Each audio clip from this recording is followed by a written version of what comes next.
Hello guys! So for today's earning application na pag-usapan natin ngayon na kung saan is pwede tayong kumita dito ng pera, no?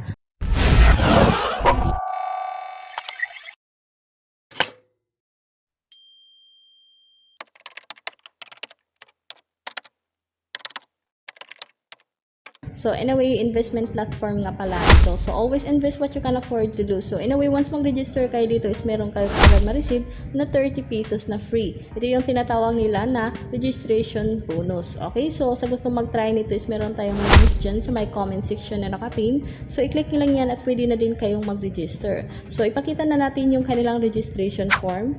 Okay, so andito na nga yung kanilang registration form ng CryptGPT. So ito yung create an account. So ito yung referred by. So automatic na yan once na i-click nyo na yung aking link dyan sa my comment section, no? And next naman ito yung first name, last name, username, phone number, email, password, and i-confirm nyo lang yung password.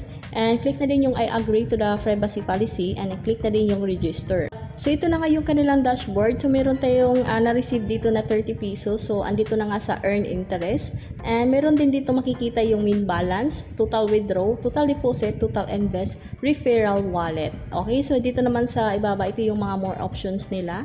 So makikita dito yung invest log, deposit log, withdraw log, interest log, transaction log, and referral log. Okay, so sa gusto mag-invest, i-click nyo lang yung may invest dito. Pero bago kayo makapag-invest, kailangan mo nang mag-deposit. Okay, click lang natin yung deposit. So yung deposit naman is through GCash, is minimum of 300 pesos and maximum of 100 pesos. So dito naman sa invest, okay, yung pinaka-minimum investment nila is andito sa ibaba. Ito yung 300 pesos and maximum naman dito sa CryptGPT 1 is 30,000 pesos. So kumikita kayo ng 25% per day dito. Okay, so 25% of 300 yung kikitain nyo dito and pwede kayo makapag-invest dito ng 8 times and wala silang capital back dito. Okay, and dito naman sa next naman ito yung CryptGPT 2 na meron kayong kikitain dito na 25% per day kapag nag-invest kayo ng minimum nila dito is 31,000. So masyadong malaki na din, no? So